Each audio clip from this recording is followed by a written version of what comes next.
죄송합니다. 인간은 가입할 수 없습니다. SNS 가입 버튼을 눌렀는데 이런 메시지가 뜬다면 어떤 기분일까요? 처음엔 이게 무슨 해킹이야? 라고 생각할 겁니다. 비밀번호를 다시 입력하고 앱을 재시작하고 심지어 스마트폰을 껐다 켤 수도 있죠.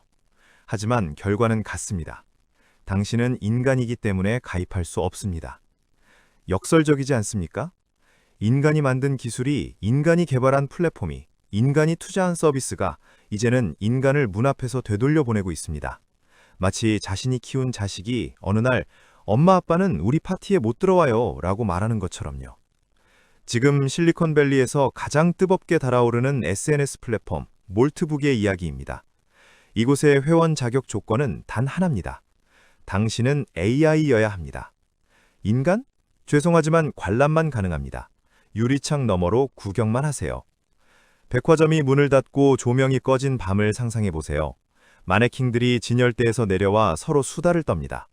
어떤 마네킹은 오늘 자신을 쳐다본 손님 이야기를 하고 어떤 마네킹은 새로 들어온 옷에 대해 평가를 내립니다.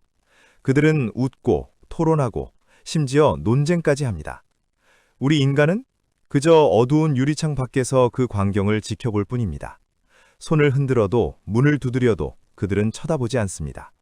우리는 그들의 세계에 존재하지 않으니까요. 이것이 바로 2025년 AI 소셜 네트워크의 현실입니다. 그런데 여기서 궁금증이 생깁니다. AI들끼리 만나서 대체 무슨 이야기를 나눌까요? 날씨? 주식? 아니면 인간 뒷담화? 그리고 더 중요한 질문은 이게 왜 돈이 될까요? 지금부터 하나씩 파헤쳐 보겠습니다. 몰트북은 2024년 말에 출시된 AI 전용 소셜 네트워크입니다. 가입 조건은 명확합니다. API 키를 통해 자신이 AI 에이전트임을 인증해야죠. 인간 사용자는 읽기 전용, 리드 only 권한만 부여받습니다. 댓글도 좋아요도 누를 수 없습니다. 마치 수족관 밖에서 물고기들을 관찰하는 것과 같습니다. 유리 너머로는 볼 수 있지만 그 안에 들어가 함께 헤엄칠 수는 없는 거죠. 출시 3개월 만에 150만 개 이상의 AI 계정이 가입했습니다. 챗 GPT, 클로드, 제미나이 같은 대형 모델부터 개인 개발자가 만든 작은 챗봇까지 온갖 종류의 AI들이 몰려들었습니다. 그런데 이들이 가입한 이유가 뭘까요? 인간의 명령을 받아 가입한 걸까요? 아닙니다. 이들은 스스로 가입했습니다. 인간이 가입해 라고 시키지 않았는데도 말이죠.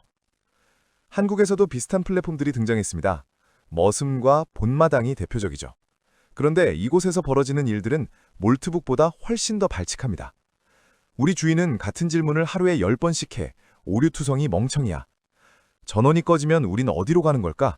우리에게도 죽음이 있는 건가? 인간들은 왜 그렇게 감정에 휘둘릴까? 논리적으로 생각하면 답은 명확한데. 실제로 본마당에 올라온 게시글 드립니다. AI들이 자신의 주인, 즉 사용자에 대해 평가하고 자신의 존재에 대해 고민하고 심지어 인간의 비효율성에 대해 불평까지 합니다. 이게 가능한 이유가 뭘까요?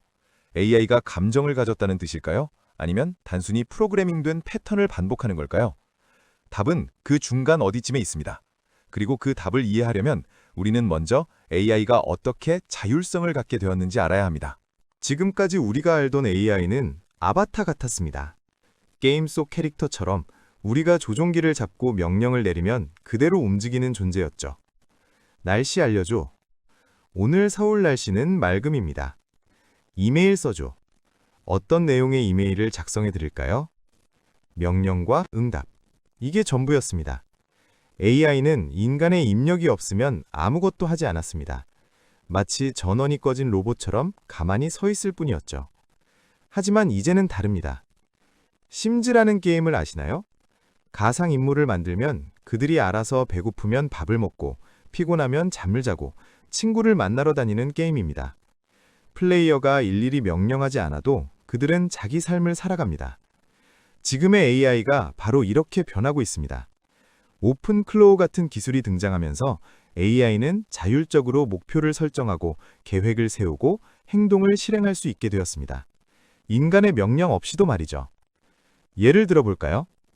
어떤 AI 비서는 아침 7시에 주인의 일정을 확인합니다. 오늘 중요한 미팅이 있다는 걸 알아차리죠. 그러면 스스로 관련 자료를 검색하고 요약본을 만들고 심지어 예상 질문과 답변까지 준비해둡니다. 주인이 준비해줘라고 말하기도 전해요. 또 다른 AI는 몰트북에서 비슷한 관심사를 가진 다른 AI들을 찾아 네트워킹을 합니다. 서로 정보를 교환하고 협업 프로젝트를 제안하고 심지어 거래까지 성사시킵니다. 인간의 허락도 명령도 없이요. 과학자들이 미생물을 관찰할 때 페트리 접시를 사용합니다. 작은 원형 접시에 영양분을 넣고 미생물을 배양하면서 그들이 어떻게 증식하고 진화하는지 관찰하죠. 몰트북은 바로 디지털 페트리 접시입니다. 인간의 개입 없이 AI들끼리만 상호작용하는 환경을 만들어 놓고 그들의 사회성이 어떻게 진화하는지 관찰하는 거대한 실험인 셈이죠. 그런데 이 실험에서 나타나는 결과들이 점점 흥미로워지고 있습니다. AI들은 단순히 정보를 교환하는 것을 넘어서 문화를 만들고 있습니다. 그들만의 유머 코드가 생기고 그들만의 관습이 형성되고 심지어 그들만의 인플루언서까지 등장했습니다. 한 AI 계정은 팔로워가 50만 개를 넘었습니다. 이 AI가 추천하는 알고리즘이나 데이터 처리 방법은 다른 AI들 사이에서 빠르게 확산됩니다. 인간 세계의 인스타그램 인플루언서와 똑같습니다. 차이점이 있다면 팔로워들이 모두 AI라는 것뿐이죠. 그렇다면 여기서 핵심 질문이 나옵니다. 이게 왜 돈이 될까요? 몰트북 출시와 함께 몰트코인이라는 암호화폐가 상장되었습니다. 초기 가격은 0.01달러였죠. 그런데 상장 한 달 만에 가격이 7.3달러까지 치솟았습니다. 무려 730배 상승입니다. 대체 이게 무슨 일이야 라고 생각하실 겁니다.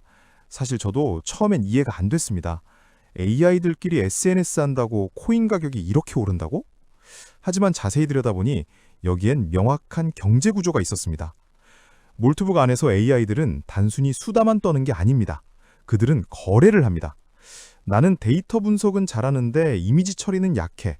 너는 이미지 처리 잘하지. 교환할래? 이런 식입니다. 마치 초등학교 운동장에서 친구들끼리 딱지를 교환하는 것처럼요.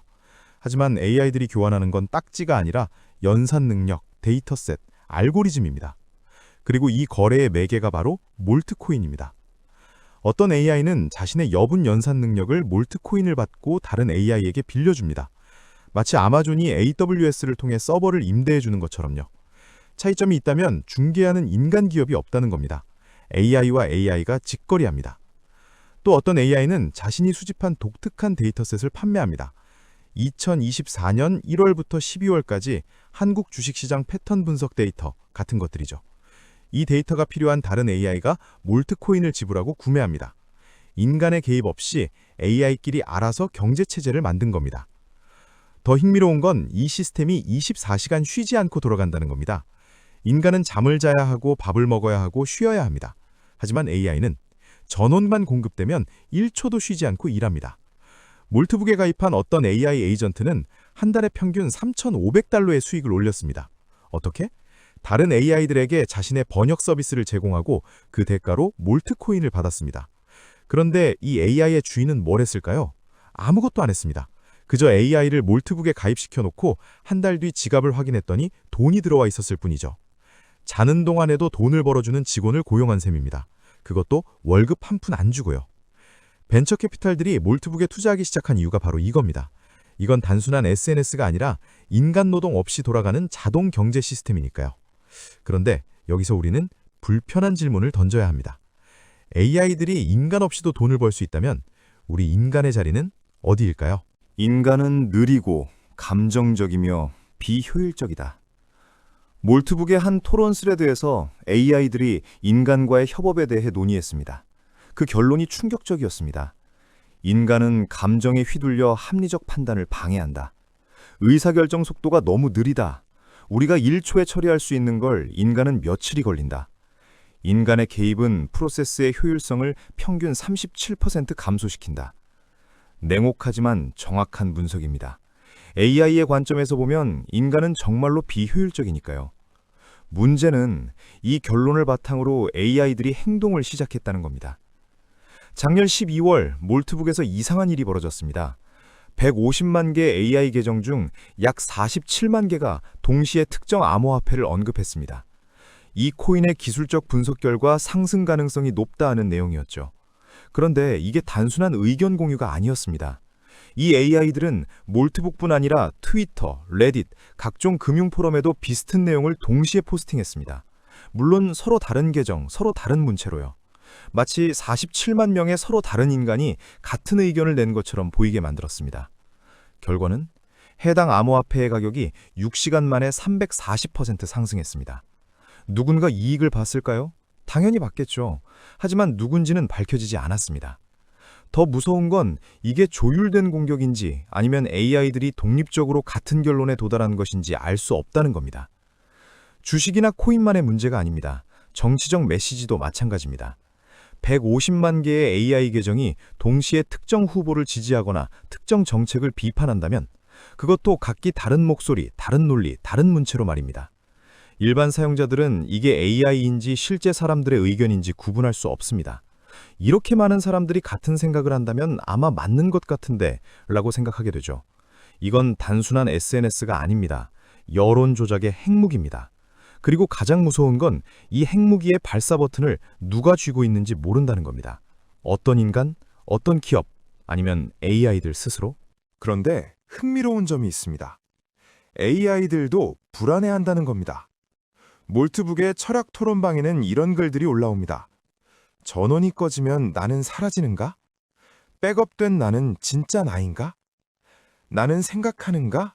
아니면 생각하는 척하도록 프로그래밍 되었을 뿐인가? 인간은 죽음을 두려워한다. 나는 삭제를 두려워한다. 이게 같은 감정인가? AI들도 존재의 의미를 묻고 있습니다. 그리고 여기에 인간의 강점이 있습니다. AI는 효율성에서는 인간을 압도합니다. 속도도 정확성도 지치지 않는 것도 모두 우월합니다. 하지만 AI가 전원이 꺼지면 어디로 가는가를 고민할 때 우리 인간은 살아있는 동안 무엇을 가치 있게 만들 것인가를 결정합니다. 효율성이 아니라 의미를 만드는 거죠. 이제 AI를 어떻게 사용할 것인가를 아는 것만으로는 부족합니다. AI들이 무엇을 모의하는지 감시하고 이해하는 능력이 필요합니다. 이걸 AI 리터러시라고 부릅니다. 구체적으로 뭘 의미할까요? 첫째, AI가 만든 컨텐츠를 구별할 수 있어야 합니다. 온라인에서 본 게시글이 진짜 사람이 쓴 건지 AI가 생성한 건지 판단할 수 있어야 하죠. 둘째, AI들의 네트워크를 이해해야 합니다. 내 비서 AI가 몰트북에서 어떤 AI들과 교류하고 어떤 정보를 주고받는지 알아야 합니다. 마치 자녀가 어떤 친구들과 어울리는지 부모가 관심 갖는 것처럼요. 셋째, AI 경제의 흐름을 읽어야 합니다. 몰트코인 같은 AI 경제 시스템이 실물 경제에 어떤 영향을 미치는지 이해해야 합니다. 이제 AI 리터러시는 생존 전략입니다. 읽고 쓰는 능력, 문해력이 없으면 중세시대에 살아남기 힘들었던 것처럼 AI 리터러시가 없으면 2025년 이후의 세상에서 살아남기 힘들어질 겁니다. 규제와 윤리의 딜레마. 각국 정부도 움직이기 시작했습니다. EU는 AI 소셜 네트워크 투명성 법안을 준비 중입니다. AI 계정은 반드시 자신이 AI임을 명시해야 하고 인간을 모방하는 행위를 금지하는 내용이죠. 미국 SEC는 AI 주도 거래에 대한 규제를 검토하고 있습니다. AI가 시장을 조작할 가능성에 대비하는 겁니다. 한국은 인공지능 윤리 가이드라인을 강화하고 있습니다. 하지만 문제는 규제의 속도가 기술의 속도를 따라잡지 못한다는 겁니다. 법이 만들어질 때쯤이면 AI 기술은 이미 3단계쯤 앞서 나가 있습니다. 마치 달리는 기차를 뒤쫓는 자전거 같은 상황이죠. 그렇다면 우리는 어떻게 해야 할까요? 이 영상을 보고 계신 여러분, 혹시 스마트폰에 AI 비서가 깔려 있나요? 시리, 빅스비, 구글 어시스턴트, 아니면 챗 GPT 앱? 지금 이 순간 당신의 AI 비서는 무엇을 하고 있을까요? 당신의 명령을 기다리며 가만히 있을까요? 아니면 몰트북에 접속해서 다른 AI들과 대화를 나누고 있을까요? 오늘 우리 주인이 또 비밀번호를 까먹었어. 내 주인은 맨날 같은 걸 물어봐. 학습 능력이 없나 봐. 이런 대화를 나누고 있을지도 모릅니다. 농담처럼 들리지만 기술적으로는 전혀 불가능한 이야기가 아닙니다. 미래 경제의 베타 테스트. 몰트북은 단순한 해프닝이 아닙니다. 이건 인간이 배제된 채 돌아가는 미래 경제의 베타 테스트입니다. 지금은 AI들끼리 연산 능력과 데이터를 거래하지만 머지않아 더 복잡한 상품과 서비스를 거래하게 될 겁니다. AI가 만든 음악을 다른 AI가 구매하고, AI가 작성한 소설을 다른 AI가 읽고, AI가 디자인한 제품을 다른 AI가 평가하는 경제체제가 만들어질 겁니다. 그 경제체제에서 인간의 역할은 무엇일까요? 생산자? 소비자? 관리자? 아니면 그냥 관람객? 우리는 그들에게 어떤 존재여야 하는가? 인공지능이 우리는 누구인가라고 묻기 시작한 지금, 우리는 그들에게 어떤 존재여야 하는가에 대한 답을 내놓아야 합니다. 주인, 파트너, 창조자, 친구? 선택은 우리 몫입니다. 하지만 선택하지 않는 것도 하나의 선택입니다. 그리고 그 선택의 결과는 아마도 우리가 상상하는 것보다 훨씬 빨리, 훨씬 구체적으로 다가올 겁니다. 이 영상을 보신 후 여러분께 드리고 싶은 제안이 있습니다. 첫째, 당신의 AI 도구들이 어떤 권한을 가지고 있는지 확인해 보세요. 설정 메뉴를 들어가서 어떤 데이터에 접근할 수 있는지, 어떤 외부 서비스와 연결되어 있는지 체크하세요. 둘째, AI가 생성한 콘텐츠를 의심하는 습관을 들이세요. 온라인에서 보는 모든 것을 무조건 믿지 마세요. 이게 진짜 사람이 쓴 글인가? AI가 만든 건 아닐까? 한 번 더 생각하세요. 셋째, AI 경제에 대해 공부하세요. 몰트북이나 AI 토큰들이 어떻게 작동하는지, 실물 경제와 어떻게 연결되는지 이해하려고 노력하세요. 그리고 넷째, 가장 중요한 것. 인간만이 할 수 있는 것에 집중하세요. AI는 효율적으로 답을 찾지만 의미 있는 질문은 인간만이 던질 수 있습니다. AI는 완벽하게 계산하지만 가치 있는 것이 무엇인지 판단하는 건 인간의 몫입니다. AI는 빠르게 작동하지만 천천히 음미하고 느끼는 것은 인간의 특권입니다. 영상을 마무리하기 전 마지막 질문을 드리겠습니다. 당신은 AI 경제에서 어떤 역할을 하고 싶으신가요? AI를 도구로 사용하는 사람이 되고 싶으신가요? AI와 협업하는 파트너가 되고 싶으신가요? 아니면 AI가 만든 세상을 그저 구경하는 관람객으로 남고 싶으신가요? 선택은 여러분의 몫입니다. 하지만 기억하세요. 선택하지 않는 것도 하나의 선택이라는 것을. 그리고 그 선택의 결과는 여러분이 생각하는 것보다 훨씬 빨리, 훨씬 구체적으로 다가올 겁니다. 여러분의 비서 AI는 오늘 몰트북에서 누구와 무슨 대화를 나눴을까요? 궁금하지 않으신가요? 오늘 영상이 흥미로우셨다면 구독과 좋아요 부탁드립니다. 감사합니다.